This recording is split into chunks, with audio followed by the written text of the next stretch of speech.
नमस्कार, मैं कुशेन से स्टार न्यूज चैनल में आपका स्वागत है।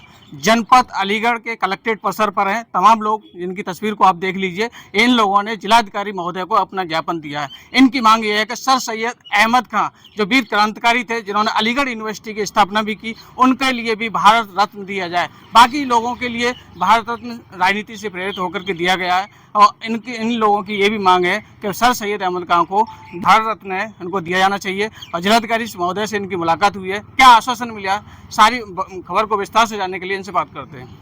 क्या नाम है आपका? जी, मैं एएस नुमानी अलीगढ़ इंसाफ मोर्चा का राष्ट्रीय अध्यक्ष हूँ। किस संबंध में आज आए हुए हैं आप? एक्चुअली बहुत ही अफसोस के साथ ये कहना पड़ रहा है कि जिस सर सैयद अहमद ने शिक्षा की स्तर को एक ऊंचाई तक पहुंचाकर एक महत्वपूर्ण भूमिका निभाई और उन्होंने अलीगढ़ विश्वविद्यालय के नाम की वजह से भारत का नाम पूरी दुनिया में रोशन हुआ। इसके बावजूद भी देश की आज़ादी के बाद से बहुत सारे लोगों को भारत रत्न से सम्मानित तो कर दिया गया, लेकिन आखिर इन्हें आज तक क्यों नहीं किया गया, ये एक बड़ा सवाल है। और सबसे अफसोस की बात यह है कि जब हमारा देश आज़ाद नहीं हुआ था, गुलाम था, उस वक्त विदेशी अंग्रेजों ने इन्हें सर कह करके सम्मानित तो कर गए, लेकिन हमारे देश के लोग, हमारे भारत के लोग, इस भारत के पॉलिटिशियंस, यहाँ के राजनीतिक, आखिर इन लोगों ने इन्हें क्यों नहीं भारत रत्न दिया? क्योंकि ये एक मुस्लिम थे, जबकि सर सैयद अहमद खान ने यह कहा था कि हिंदुस्तान का, भारत का हिंदू और मुसलमान एक दुल्हन की दो आंखें हैं, एक दुल्हन की दो आंखें। एक ऐसी शख्सियत को जो आज तक भारत रत्न से सम्मानित नहीं किया गया, एक बड़ा सवाल है। और हम लोग आज डीएम के माध्यम से ये बात कही है कि अगर इन्हें 17 अक्टूबर को इनका जन्मदिन है, अगर 17 अक्टूबर से पहले इन्हें अगर भारत रत्न से सम्मानित नहीं किया जाता है तो अलीगढ़ इंसाफ मोर्चा के लोग रोड पे उतरेंगे, यहाँ धरना प्रदर्शन करेंगे, आंदोलन करेंगे। और यहाँ से आवाज नहीं उठेगी तो हम लोग दिल्ली जाकर के, जंतर मंतर पे जाकर के हम लोग धरना प्रदर्शन करेंगे, वहां भी आंदोलन करेंगे और भारत रत्न से सम्मानित कराने की मांग करेंगे। आपका जिलाधिकारी महोदय से आपकी मुलाकात हुई है, उन्होंने क्या आश्वासन दिया है? जो उन्होंने कहा कि मैं आपकी आवाज़ को दिल्ली तक पहुंचाऊंगा और मुझे उम्मीद है कि इस आवाज़ को जब वहां पहुंचाई जाएगी तो इस पर कुछ ना कुछ कार्रवाई होगी।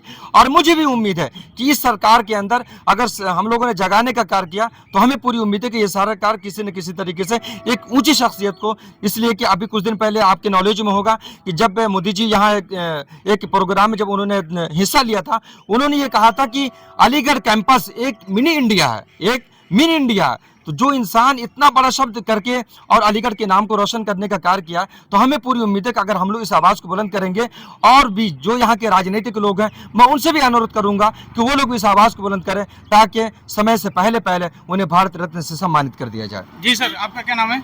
मेरा नाम राशिद अली। जैसा कि सर ये सामाजिक कार्यकर्ता थे सर सैयद अहमद खां, आज तक इनको भारत रत्न नहीं दिया गया, क्या कारण मानते हैं आप? ये कारण तो साहब क्या माना जाए, तो बस अब आजकल जो राजनीति चल रही है उस पर हम लोग यही सोच रहे हैं कि या तो मुसलमान थे इसलिए नहीं उनको नवाजा गया, और इतनी बड़ी शख्सियत जो हिंदुस्तान में ही नहीं, अलीगढ़ में ही नहीं, बल्कि देश विदेश में यहाँ से तालीम हासिल करके लोग जाते हैं और वहाँ से 10-10 साल हो गए, 20-20 साल हो गए उन लोगों को, और वो वहाँ से पैसा लगा के, पैसा कमा करके यहाँ लाते हैं, जिससे हमारे हिंदुस्तान की इकनॉमिक टिकी हुई है।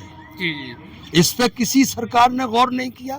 ये आज अलीगढ़ इंसाफ मोर्चा ने ये जगाने का काम किया है, और ये नौमानी साहब को बहुत मैं शुक्रिया अदा करता हूँ और धन्यवाद देता हूँ कि इन्होंने ऐसा कदम उठाया और सरकार को जगाने का काम किया है। आज जिलाधिकारी महोदय से क्या आश्वासन मिला आपको? जिलाधिकारी महोदय से उन्होंने सिटी मजिस्ट्रेट साहब को जो है भेजा था ज्ञापन देने के लिए, उन्होंने कहा ठीक है, हम आप इसको अपने माध्यम से भेजेंगे और उम्मीद है कि कार्रवाई होगी। जैसा कि आप कह रहे हैं कि 17 अक्टूबर से इनका जन्मदिन है, उससे पहले इनको जी सम्मान नहीं मिला। हाँ, तो उससे पहले अगर सम्मान नहीं दिया गया तो फिर हम आगे धरना प्रदर्शन का बाध्य होंगे। जी। क्या नाम है आपका? जी, मेरा नाम जुल्फ़िकार है। क्या कहना चाहेंगे? हम तो इस विषय में कहना है, ये विषय कोई हमारा अपना नहीं है, क्योंकि ये भारत की एक साझा विरासत का है। जब हमारे भारत में राजनीतिक लोगों को बहुत जल्दी जो है भारत रत्न मिल जाता है, ये वास्तव में सर सैयद अहमद खां एक ऐसा नाम है भारत नहीं बल्कि विश्व पटल पर, जो सच में भारत के रत्न थे। जो शिक्षा एक रीढ़ की हड्डी का काम करता है किसी राष्ट्र को आगे बढ़ाने में, और वो भी ऐसा पसमानदा तबका जो मुसलमान भारत में सबसे पिछड़े हैं, सब मानते हैं। सत्सर कमेटी ने साबित कर दिया है, और आज भी आज देखकर हर जगह देख सकते हैं ऐसी कम्युनिटी को, ऐसे समाज को जिसने ऊपर उठाया, और आज विश्व में जितने भी डॉक्टर्स, इंजीनियर्स आप देखते हैं, और भारत में भी अच्छी पोजीशन पर हैं और अच्छे जिनका एक सम्मान है, वो इस AMU अलीगढ़ मुस्लिम विश्वविद्यालय के ही हैं। और जिसके ये संस्थापक थे, उसको अभी तक भारत रत्न न देना दुर्भाग्य की बात है, हमारे लिए भी, सरकार के लिए भी, विपक्ष के लिए, सबके लिए। तो ये सभी को सामूहिक रूप से इस पर पहल करनी चाहिए। इसमें सभी राजनीतिक दल को एक साथ आ जाना चाहिए एक मंच पर। इसमें सभी शिक्षा, अशिक्षित, राजनीतिक, गैर राजनीतिक, सबको एक सुर से इस बात को उठाना चाहिए। हम इस मंच से ये बात करते हैं अलीगढ़ से, अलीगढ़ की बात पूरे देश में जाए और सर सैयद को भारत रत्न, ये महीना सर सैयद और गांधी जी का है। इस महीने में, जो अक्टूबर का महीना है, इसी में ही इसका अगर घोषणा कर देते हैं प्रधानमंत्री जी, तो ये बहुत अच्छा मैसेज जाएगा, देश में नहीं बल्कि विदेश में भी जाएगा। यदि भारत रत्न नहीं मिलता है तो इसका क्या कारण मानते हैं, अभी तक क्यों नहीं मिला है? देखिए, हर चीज़ हमारे यहाँ राजनीति से प्रेरित होती है, लेकिन कुछ ऐसे मुद्दे होते हैं, अगर उसे राजनीति से दूर रखा जाए तो बहुत अच्छा काम होता है। ऐसी बात नहीं, हमारे देश में राजनीति से ऊपर उठकर काम किए जाते हैं और किए जा रहे हैं। उसी श्रृंखला में हमारे लिए ये एक हम रास्ता देख रहे हैं कि प्रधानमंत्री जी और राष्ट्रपति महोदय जरूर महामहिम जी ये देखेंगी कि इस पर काम किया जाए, क्योंकि ये पूरे देश का काम है। जी।